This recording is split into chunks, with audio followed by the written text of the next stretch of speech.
ప్రభునందు ప్రియమైన దేవుని వారలారా, ప్రభువును రక్షకుడైన యేసుక్రీస్తు వారి పరిశుద్ధ నామమున మీకందరికీ శుభములు వందనములు తెలియచేస్తూ ఉన్నాను.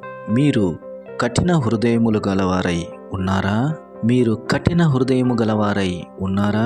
మార్కు సువార్త 8:17లో యేసు ప్రభువారు శిష్యులకు వేస్తున్నటువంటి 4వ ప్రశ్నగా కనబడుతూ ఉన్నది. వారి హృదయం అంత కఠినమైందా? Their heart is hardened. కఠినమైపోయింది. కఠిన హృదయం అనగా విశ్వసింపలేని హృదయం, నమ్మలేని హృదయం. వారి హృదయం హార్డ్గా మారింది.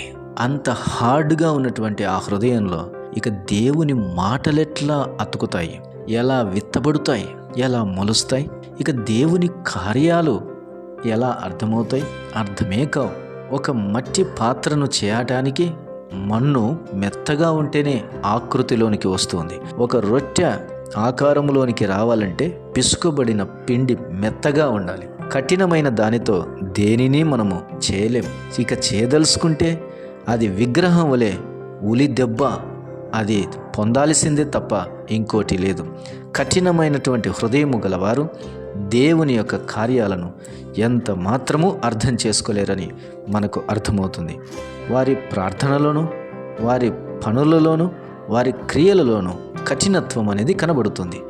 దేవుని వాక్యము ఎంత వింటున్నా కానీ మార్పులేని జీవితాలు, ఎన్ని కార్యాలు దేవుడు చేస్తున్నా నమ్మలేని హృదయాలు, ఎంతగా వారిని పోషిస్తున్నా కానీ విశ్వసింపలేని హృదయాలు, అవి కఠిన హృదయాలు.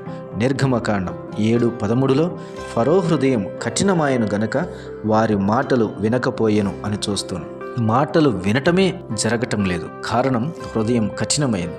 ఇక ఎంత మాత్రము చెవి దగ్గర బూర ఊదినా కానీ వారి హృదయములలోనికి మాత్రం అది వెళ్ళనే లేదు. కనుక వారి హృదయము కఠినమాయను అని అర్థమవుతుంది.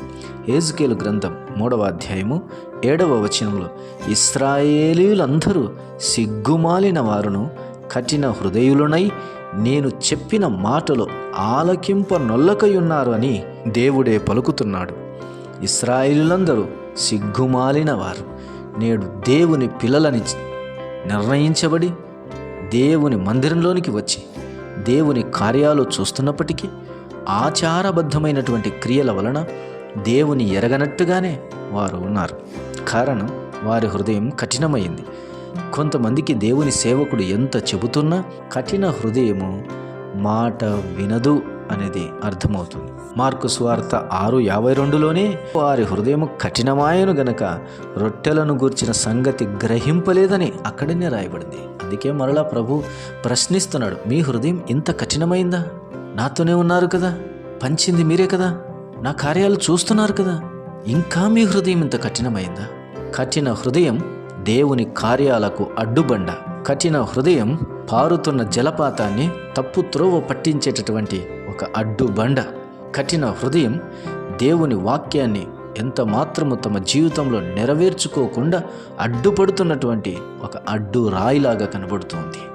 ఎంత మాత్రము కూడా దేవుని వాక్యము జీర్ణం కాకుండా అడ్డుపడినటువంటి అడ్డు రాయి వలె కనబడుతున్నది. కఠిన హృదయమా, నీవు దేవుని వాక్యమును సుత్య చేత పగలగొట్టబడితే తప్ప నీలో నుంచి దేవుని కార్యాలను విశ్వసించే విశ్వాసపు పరిమళం ఎంత మాత్రము వెదజల్లబడదు అన్నట్లుగా అర్థమవుతుంది.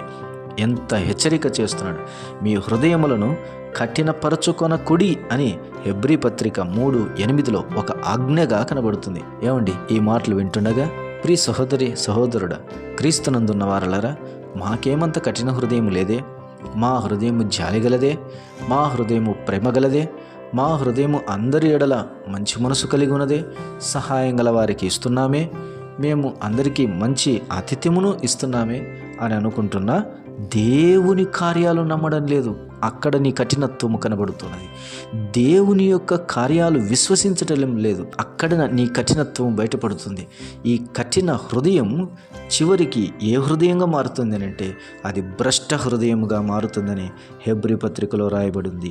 తద్వారా ఎవడైనాను దేవుని విడిచిపోవునట్టి విశ్వాసము లేని హృదయం కలవాడు ఎవడైనాను ఉన్నాడేమోని జాగ్రత్తగా చూచుకొనుడి. తద్వారా ఈరోజు అనే సమయం ఉండగానే ఒకడు బుద్ధి చెప్పుకొనుడి అనే మాట రాయబడింది.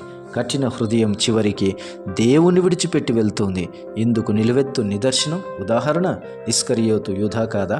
సంచి మోసాడే, దేవునితో పాటు తిరిగాడే. ఒకటేంటి, దయ్యములు వెలగొట్టుట చూచాడు, రోగములకు స్వస్థపరచబడట చూచాడు, మరణించిన వారు తిరిగి లేచుట చూచాడు, ఆకలిగొన్న వారికి ఆహారం పెట్టుట చూచాడు, కొద్ది వాటిలో ఎక్కువగా చేసి ఆశీర్వదించిన విధానము చూచాడు, మరణ పడకలో ఉన్నటువంటి మృతతుల్యమైనటువంటి శవములను లేపాడు. ఇవన్నీ కూడా చూచాడు ఇస్కరియోతు యూదా. అయినా దేవుణ్ణి విడిచిపెట్టిపోయాడే. ఇదే కఠిన హృదయం. ఎన్నిసార్లు వాక్యం విన్నా, ఇది చేస్తే ఖచ్చితంగా మేలే అని తెలుసుకున్నా, ఇది చేయటమే దేవుని చిత్తం, ఇది చేయటమే దేవుని యొక్క మనసు అని నీకు తెలిసినా, నీ హృదయము దేవునికి ఇవ్వాలని ఇచ్చుట వలన నీకు పరలోక రాజ్యం వస్తుందని నీకు తెలిసినా ఇంకా నీ హృదయాన్ని ఇవ్వట్లేదంటే నీ హృదయం కఠినం కదా? దేవుని పిల్లలుగా బ్రతుకుతూ దేవుడు చేస్తున్న కార్యాలను ఇతరులకు చెప్పకుండా, దేవుడు చేసేటటువంటి కార్యాలు ఎంత మాత్రం విశ్వసించకుండా ఉండగలుగుతున్నావంటే నీ హృదయం ఎంత కఠినమైనది. దేవుని వాక్యములను నీ జీవితంలో అన్వయించుకొని నీవు నెరవేర్చాలి అని ఎన్ని ప్రసంగాలు విన్నా, ఒక్క ప్రసంగమైనా నీ జీవితంలో నెరవేర్చుకోనకుండా, వాటిని అవలంబనలోనికి తీసుకొని రాకుండా, వాటిని క్రియారూపకంలోనికి దాల్చకుండా ఉన్నావంటే నీ హృదయం కఠినం కాదా? మీరు కఠిన హృదయులై ఉన్నారా అని ప్రభు ప్రశ్నిస్తున్నాడు. ఎంత దౌర్భాగ్యం! ఈ మాట వింటున్నప్పుడు ఇంతకు వీరు శిష్యులేనా అనిపిస్తోంది. నమ్మలేనటువంటి పరిస్థితులలో వారు ఉన్నారు. ప్రియమైన దేవుని వారలారా, మరలా చెబుతున్నాను, నీ శ్వాసకు కారణం దేవుడే. ఉదయాన్నే నీ మెలకువకు కారణం దేవుడే. నీ ఆహారము నీ ఎదుటకొస్తుందంటే కారణము దేవుడే. చెలించగలుగుతున్నావంటే కారణము దేవుడే. పరిగెత్తగలుగుతున్నావంటే కారణము నీవే. ఇది అది అని పనులు చేసుకుంటున్నావంటే కారణము దేవుడే. నువ్వు చేయుచున్న ప్రతి క్రియకు, ప్రతి కార్యానికి కారణము దేవుడే. ఉదయించుచున్న సూర్యుడు, అవసరమైన చంద్రుడు, కావలసినటువంటి సముద్రము, నీ కొరకు పారుతున్న జలపాతాలు, ఇవన్నిటికీ కారణము దేవుడే అని నీ హృదయం నమ్మలేకపోతుందా? అదృష్టుడైనటువంటి దేవుడు తన కార్యాలు దృశ్యమైనవిగా చేయుచున్నాడని ఎరగటము లేదా? కంటికి కనబడుచున్న ఈ పదార్థాలు కూడా దేవుని వాక్యం వలన నిర్మాణమై ఉన్నాయని నీవు ఎరుగుటలేదా? ఎంత కఠిన హృదయం! ఎన్ని ఏండ్ల నుంచి సువార్త వింటున్నా నీ హృదయాన్ని దేవునికి ఇవ్వలేకపోతున్నావా? ఎంతటి కఠిన హృదయం! ఈ కఠిన హృదయం దేవునికి దూరంగా చేస్తుంది. దేవుని ఉగ్రత పాత్రులుగా చేస్తుంది. దేవుని మహోగ్రతకు కారణముగా చేస్తుంది. ఈ మాటలు వింటుండగానే కఠిన హృదయాన్ని తీసివేసుకొని మంచి హృదయం కలిగి దేవుని పాదాల చెంత పడిపోయినట్లయితే దేవుడు మరిన్ని కార్యాలు నీ జీవితంలో చేస్తాడు.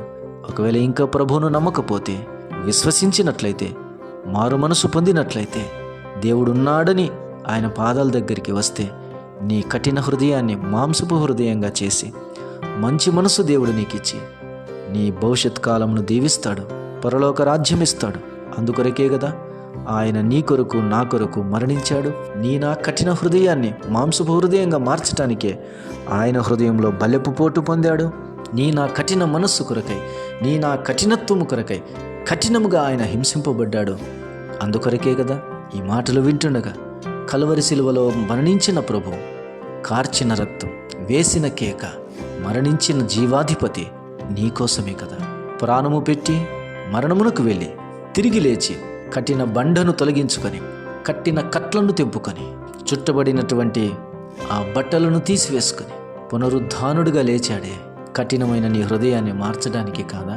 ఆయన పొందిన వేదన, చేసిన యాగము, లేచిన పునరుద్ధానము, ఇవన్నీ నీ కొరకు కాదా? ఇంకా నీవు కఠిన హృదయం కలిగి ఉన్నావంటే కఠిన హృదయానికి ఏ శిక్ష వేయాలనో ఇక దేవునికే తెలుసు. ఆ శిక్ష రాకమునిపే, ఆ మహోగ్రత నీ మీదికి దిగి రాకమునిపే నీ హృదయమును మార్చుకొని ప్రభు పాదాల దగ్గరికి వస్తే ఆయన నిన్ను దీవిస్తాడు. అట్టి కృపా దేవుడు మనందరికీ దయచేయును గాక.